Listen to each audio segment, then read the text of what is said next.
Bonjour, je suis très heureuse de vous accueillir de nouveau sur la chaîne Miroir de Lune que nous avons créée pour partager ensemble les enseignements des 13 mères originelles qui a été transmis de génération en génération entre femmes dans une tribu Kiowa et dont l'invitation est de nous retrouver chaque cycle lunaire dans un cercle de femmes pendant le temps d'une année complète.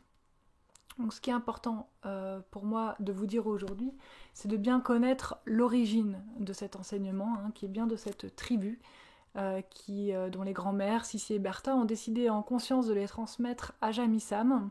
Il n'y a pas que les 13 mères originelles qui ont été transmis, il y a aussi d'autres livres comme La prophétie de la pierre médecine, dans lequel il y a beaucoup de savoir. Il y a les cartes médecine, dans lesquelles aussi on peut retrouver les animaux totems et apprendre à les rencontrer et leurs messages. Il y a aussi le livre Danser le rêve, qui est un livre initiatique extrêmement fort aussi. Voilà, elles nous ont transmis aussi des chants et d'autres livres par le biais de Jamissam. Donc avant de commencer cette vidéo, il me semblait important de vous rappeler cela. Et quand vous créez un cercle et quand vous êtes initiatrice d'un cercle, il est important d'être conscient de l'origine de ce que vous transmettez. Et pour cela, aujourd'hui, je vais commencer cette vidéo en vous partageant la conclusion du livre de Jamissam, qui est une base solide pour créer un cercle. Alors la conclusion, c'est la page 329. La sororité grandit et se renforce quand chaque femme voit en n'importe quelle autre femme son égale et l'égale de toutes les autres femmes. Il n'y a pas de place pour un semblant de hiérarchie dans un cercle de femmes. Vie, unité et égalité pour l'éternité, tel est le fondement du cercle harmonieux de la sororité. À chacune de participer à sa façon, en développant ses propres dons, talents et capacités. Chaque femme est reconnue pour sa contribution à l'ensemble. Chacune est son propre juge. La vérité de ses actes et l'intégrité de ses paroles constituent la structure dont elle se sert pour guider à travers l'exemple. Chaque femme doit affronter ses limites, ses peurs et défis intérieurs et soigner ses parties d'elle, de son soi, de façon à devenir la personnification vivante de sa propre vision. Quand chaque femme voit et fait honneur au soi, de la façon la plus dépouillée possible, l'énergie créatrice devient disponible pour l'ensemble, et cette énergie contribue au changement qui soutient la transformation de l'humanité. Lorsque les femmes ne seront plus perdues à demander aux autres de leur dire ce qu'elles devraient faire ou comment elles devraient faire, il y aura de grands changements dans notre monde. Ce qui ne veut pas dire qu'il ne faut pas s'appuyer sur l'amitié ni sur les liens entre femmes, car le soutien de celles qui ont parcouru le même chemin est une aide suprême. Cette forme d'aide s'appuie sur la vérité et elle est accordée avec bienveillance, sans rien projeter et sans juger l'autre. Une telle assistance est saine et productive. Les autres femmes créent un espace de sécurité en partageant leurs pensées personnelles et en offrant les alternatives de façon respectueuse. La sororité vient toujours en aide à toute femme désireuse de surmonter ses propres défis afin de grandir.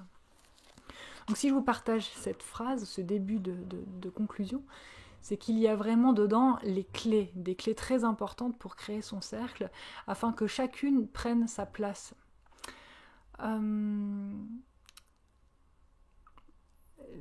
L'expérience d'un cercle sans hiérarchie nous aide aussi à libérer toutes les croyances, tous les conditionnements, toutes les souffrances que nous avons de génération en génération aussi par rapport à nos ancêtres, par rapport à nos blessures. Et nous voyons souvent que la position hiérarchique que peuvent prendre les unes et les autres dans le cercle, ou les croyances ou ce qui est projeté sur l'autre, va jouer aussi sur la guérison. Donc ça fait aussi partie du cheminement, et il est important que celle qui initie le cercle reste vigilante à ces projections qui peuvent être faites sur elle.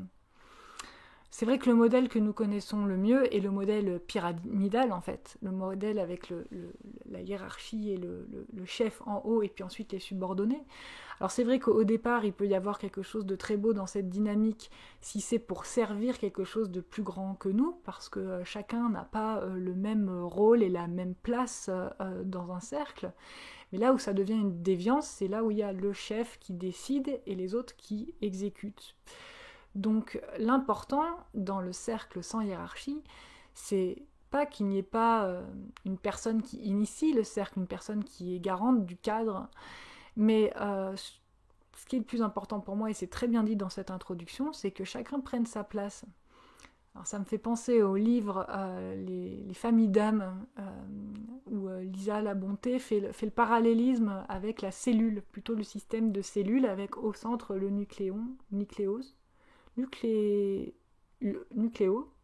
et autour, je connais pas très bien, et tout autour donc les fils protègent. Voilà. Alors on voit bien que dans un cercle, il y a des personnes qui sont plus des communicants, on voit bien qu'il y en a qui sont plus dans l'empathie, dans la capacité de compréhension, il y en a qui sont plus dynamiques et qui prennent leur place. Donc c'est intéressant aussi de voir comment chacune prend sa place dans ce cercle pour co-créer et servir donc quelque chose de plus grand que nous. Par rapport à cette question de cercle sans hiérarchie, je vous en ai déjà parlé, je pense que c'est bien d'en reparler, c'est le livre là,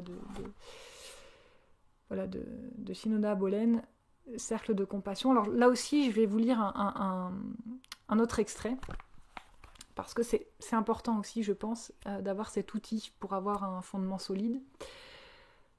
C'est donc dans la préface du livre. Et si l'on n'était plus seul ?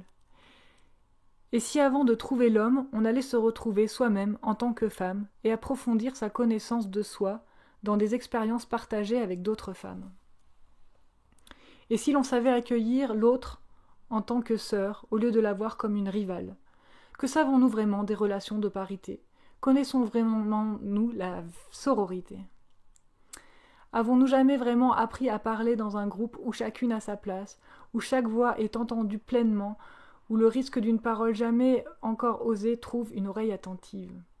Il est temps maintenant de recréer l'espace d'échange où l'on puisse se sentir libre d'être ce que l'on est, avec sa force et ses faiblesses, avec sa confiance et ses doutes, ses expériences et ses aspirations, ses désirs, et se comprendre au travers du partage. La sœur de sang a souvent été une rivale, aînée qui contrôlait tout, petite dernière qui attirait l'attention parentale. Maintenant il est temps de guérir ensemble.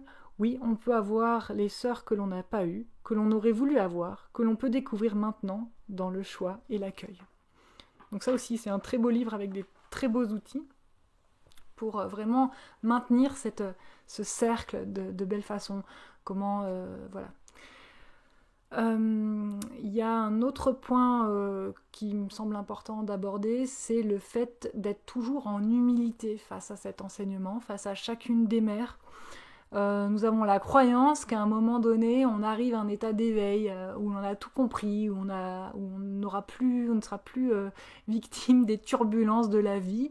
Pourtant, tant qu'on est vivant, on est des êtres interactifs qui allons apprendre. Et dans le cercle, c'est pareil. Moi, ça fait 8 ans que j'ai créé le cercle et je suis toujours encore avec mes sœurs en travail et parfois je suis obligée de me remettre en question, de revoir des choses ou de travailler sur certaines choses. Donc soyez vraiment vigilante à ne jamais donner votre pouvoir à quelqu'un à l'extérieur de vous qui décide pour vous qui choisit pour vous ce qui est bon. L'enseignement aussi nous amène à rentrer dans notre intériorité, dans notre orenda. Et dans le cercle, nous sommes accompagnés dans ce sens-là, pour ne plus chercher toujours l'extérieur comme confirmation. C'est ça aussi le féminin sacré, c'est la découverte de notre intériorité. Donc si j'ai un message à vous donner, c'est pour que votre cercle soit beau et bienveillant et que vous évoluez tout ensemble. Soyez vigilantes vraiment aux positions des unes et des autres et à ne jamais donner votre pouvoir à quelqu'un d'autre. Voilà le petit message que je voulais vous donner aujourd'hui dans cette vidéo. je vous souhaite plein de bonnes choses et nous rentrons dans un nouveau cycle. Donc, que les 13 mères vous accompagnent. Belle journée à vous!